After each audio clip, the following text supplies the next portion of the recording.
નમસ્કાર મિત્રો, વિડીયોમાં તમારું સ્વાગત છે। તો મિત્રો, અત્યારે હાલની ખૂબ જ મોટી અને દુઃખદ ખબર સામે આવી રહી છે।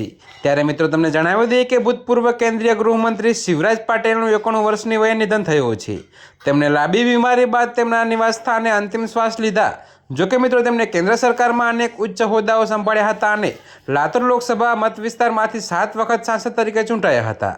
તો મિત્રો, પાર્ટીએ તેમના નિધન પર શોક વ્યક્ત કર્યો છે। जी हाँ मित्रों, जो कि तमने વધુમાં વિગતવાર જણાવી દઈએ કે ત્યારે મિત્રો શિવરાજ પાટીલ આશરે 91 વર્ષની વયે નિધન થયું છે।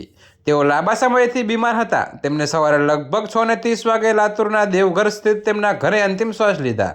તો મિત્રો, બીમારીને કારણે તેઓ ઘરે સારવાર લઈ રહ્યા હતા। જો કે શિવરાજ પાટીલ સાવરકર લોકસભાના અધ્યક્ષ હતા અને અનેક કેન્દ્રીય મંત્રી પદ સંભાળ્યા હતા। જો કે મિત્રો, ત્યારે તમને વધુમાં એ પણ જણાવી દઈએ કે જો કે મિત્રો, મળતી માહિતી પ્રમાણે ત્યારે મિત્રો શિવરાજ પાટીલ લાતુરના ચાકોરકરના કોંગ્રેસના પ્રભાવશાળી નેતા હતા અને લાતુર લોકસભા મત વિસ્તારથી 7 વખત જીત્યા હતા। તો મિત્રો, 2004માં લોકસભા ચૂંટણી હાર્યા છતાં તેમણે રાજ્યસભા અને કેન્દ્ર સરકારના અન્ય હોદ્દા ઉપર ગૃહમંત્રી પદનું પણ સાંભળ્યું હતું। જો કે કોંગ્રેસ પાર્ટી અને તેના તમામ કાર્યકર્તાઓએ તેમના નિધન પર દુઃખ વ્યક્ત કર્યું છે અને તેમના પરિવાર પ્રત્યે સંવેદના વ્યક્ત કરી છે।